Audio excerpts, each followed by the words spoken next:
Bagaimana nasib sepeda Ada saat ini? Masih dipakai, ngangkut di gudang, atau bahkan sudah dijual? Ya, sepeda jadi barang yang paling diburu manusia di Indonesia saat badai Covid melanda di 2-3 tahun yang lalu. Anda mungkin jadi salah satu orang yang ikut mencari sepeda ketika itu. Di Solo, toko sepeda bahkan sampai harus membatasi jumlah pembeli karena kewalahan menghadapi gelombang pembeli yang datang setiap hari. Tapi bagaimana nasib sepeda sekarang? Mengapa tren gila sepeda ini hilang begitu saja? Saya, Ahmad Syarifuddin, wartawan Tribun Solo akan membahasnya dalam 15 menit ke depan.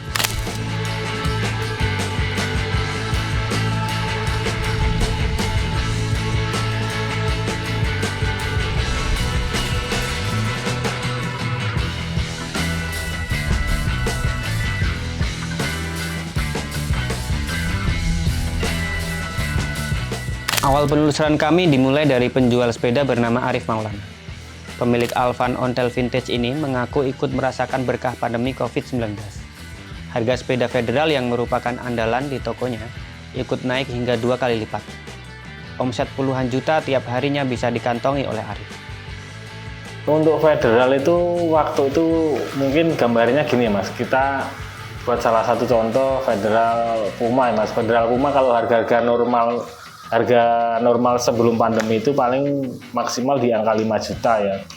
Itu waktu pandemi bisa sampai di angka 12-13 juta. Waktu pandemi itu nggak disangka ya Mas. Maksudnya yang mungkin jualnya untuk di hari-hari biasa sebelum pandemi itu mungkin 1 bulan itu paling 3 ke 10 lah.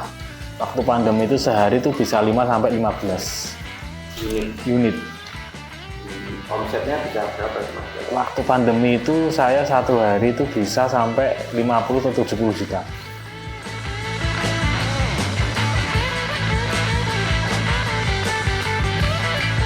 Dari toko tersebut, kami meneruskan pencarian jejak larisnya sepeda di era pandemi. Kami pun bertemu Taufik Triharyono, seorang penjual sepeda lainnya di Kota Bengau. Saat era pandemi, penjual sepeda meraja. Sepeda di tokonya benar-benar laku keras. Harganya meroket drastis, terutama untuk jenis sepeda lipat. Namun, hal itu tak berlangsung lama. Seiring berjalannya waktu, harga sepeda merosot, kini hampir tak ada permintaan, dan membuat penjual sepeda merugi. Sepeda bak kehilangan daya tarik, tetap tak terjual meski Taufik sudah menjatuhkan separuh dari harga saat pulaan. Bahkan di tokonya, masih tersimpan stok lama yang telah menghuni gudang hingga 5 tahun. Belakangan, daya beli masyarakat juga terus merosot hingga membuatnya hanya mampu menjual 2 unit sepeda saja dalam sebulan. Mulai menurun ya setelah 2023. Setelah itu memang sampai sekarang itu sudah rusak harganya ibaratnya karena pembeli yang tidak ada.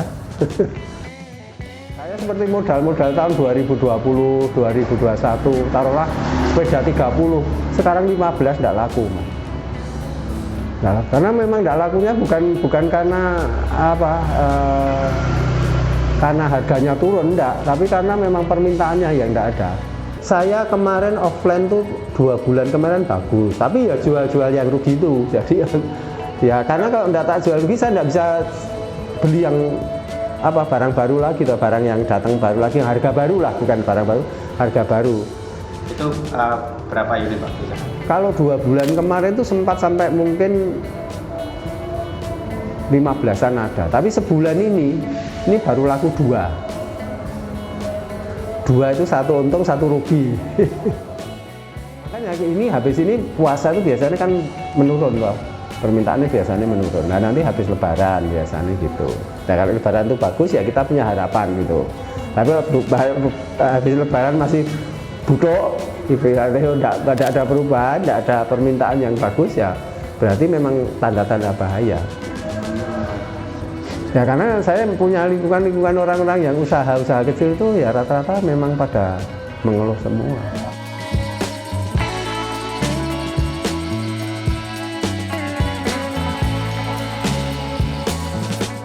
Penelusuran kami berlanjut. Kali ini kami menemui pria yang tergabung dalam komunitas M610, yakni Damar Aryo Prasetyo.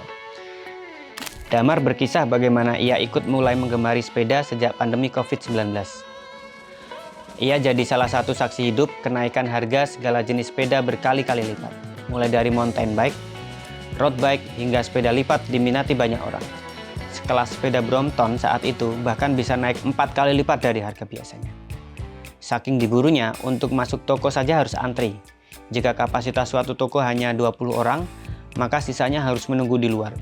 Pengunjung bisa masuk jika ada yang keluar. Katakanlah Sally Brompton itu bahkan sampai 100 juta. Padahal harga sekarang, di harga normal sekarang itu ya, kalau yang bekasnya ya masih yang biasa, harga range bekas itu ya sekitar 25-30. Sekarang udah kembali ke normal, bahkan mungkin di saat ini malah cenderung harganya turun. Orang mau masuk ke tokonya aja dikasih giliran. Ibaratnya dulu kan, toko sepeda nih katakanlah kapasitasnya boleh masuk hanya 20 orang. Ya udah yang di dalam 20 sampai beli, keluar nanti keluar satu baru ada masuk satu. Itu bahkan ada yang antri, Mas. Beberapa toko sepeda seperti itu. Karena saking tingginya permintaan dan harganya pun juga berlipat-lipat. Tuh, harganya hampir 2 kali lipat aja bahkan ada tuh. Ya orang menyebutnya digoreng-goreng, tapi ya memang permintaannya sangat banyak pada saat itu. Cuman khususnya yang buat pesepeda hobis ya, atau mungkin ya musiman ya, dulu yang paling terkenal adalah Sally ya Mas ya. Bahkan dulu harga sepeda Sally itu sangat luar biasa, merek-merek sepeda Sally itu bahkan sampai banyak, bahkan mahal-mahal. Sekarang dijual harga sepeda Sally sangat-sangat jatuh sekali. Sempat booming di masa pandemi COVID-19, kini penggemar sepeda banyak mengalihkan hobinya. Namun tidak untuk jenis sepeda road bike yang hingga kini masih memiliki penggemar setia.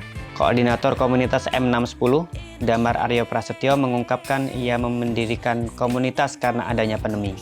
Meski pandemi telah berakhir, ia tetap menggemari hobi ini.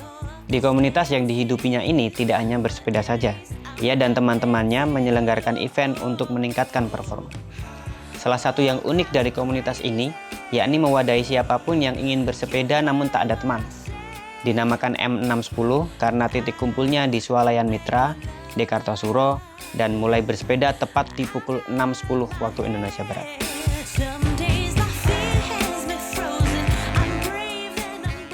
Jadi banyak tinggalan dari hasil pandemi itu beberapa teman yang road bike ini Mas, seperti saya juga. Jadi saya produk pandemi, saya olahraga sepeda kok cocok, ya udah sampai sekarang kita lestarikan terus. Nah, salah satunya itu saya bikin komunitas M610 itu. Gimana caranya kita bisa kenceng, kompetitif. Nah, di 4 bulan terakhir ini kebetulan ya alhamdulillah sudah berturut-turut 4 bulan terakhir ini di M610 kita sudah bikin 4 event Mas. Jadi setiap bulan itu ada event balapan sepeda. Ada yang buat intern, ada yang buat ekstern. Khususnya untuk memfasilitasi, yang pertama adalah teman-teman kami yang ada di komunitas kami itu tersalurkan jiwa kompetisinya. Pesepeda manapun boleh join, insya Allah tiap hari ada. Jadi nanti kalau rute pastinya adalah dari Kartosuro hingga ke POM Boyolali. Masih bertahannya mayoritas penggemar road bike dibenarkan oleh Rahmat, seorang teknisi sepeda. Dulu saat pandemi, ia bisa meningkatkan omset hingga 2 kali lipat. Tak jarang ia rela lembur hingga tengah malam untuk melayani pelanggan.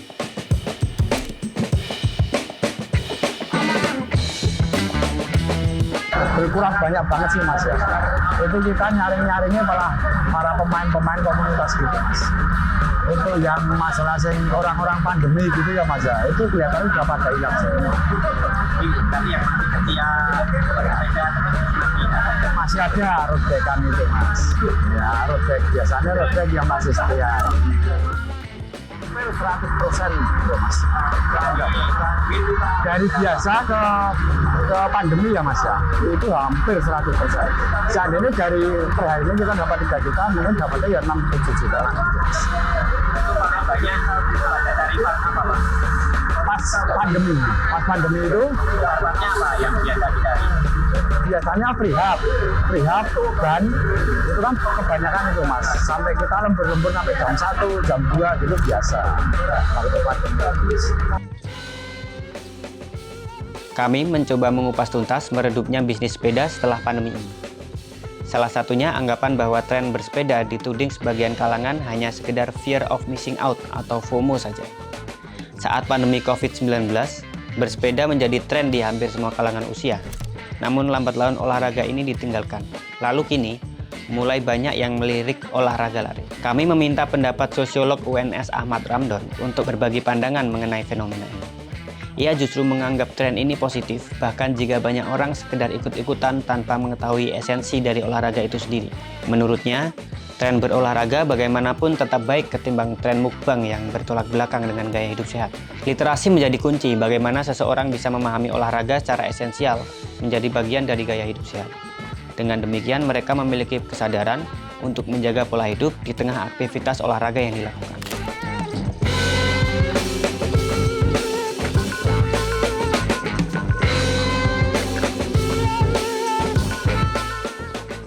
Saya jujur lebih antusias misalnya untuk melihat konten anak muda dengan olahraga ketimbang misalnya konten anak muda dengan makan berlebihan misalnya. Kuncinya di literasi menurut saya sih. Literasi terhadap kebutuhan tubuh kita itu kan beragam. Karena dia ditentukan oleh kondisi kesehatannya, juga ditentukan oleh usia. Nah, literasi itu yang menentukan sebenarnya.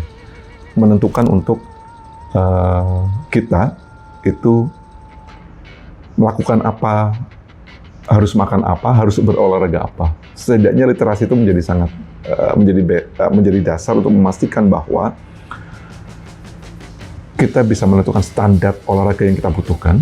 Pada saat bersamaan kita bisa mensuplai kebutuhan tubuh yang memang sesuai dengan kebutuhan.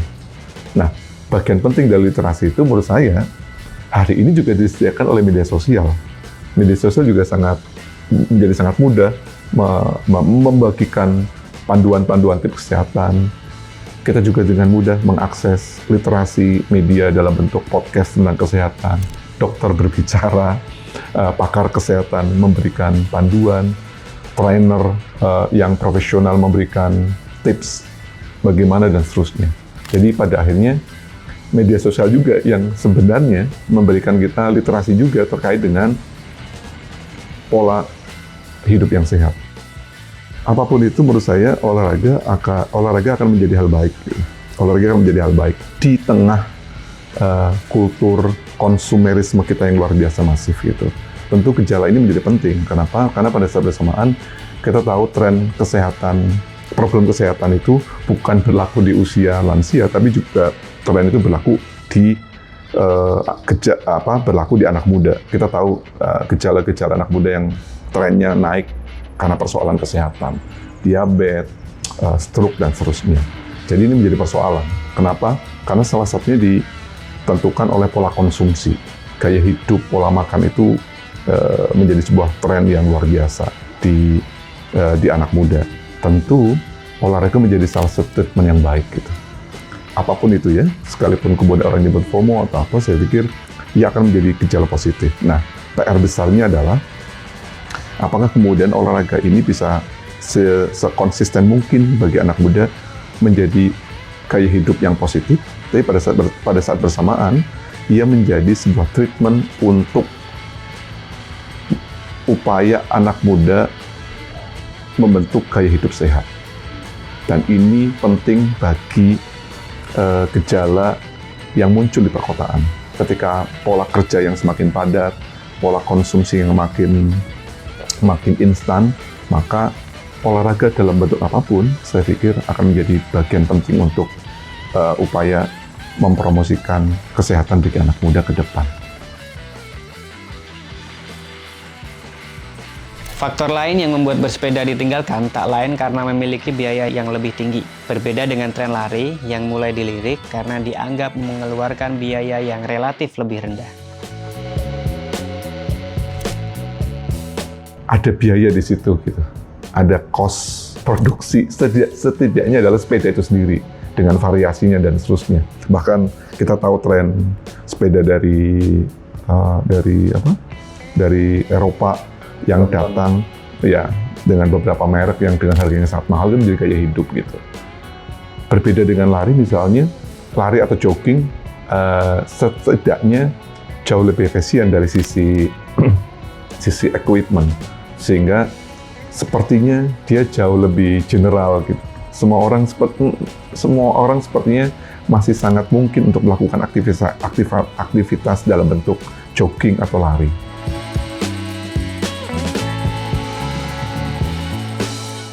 Terlepas dari itu, seharusnya tren berolahraga ini direspon oleh pemerintah untuk menyediakan ruang publik yang memadai.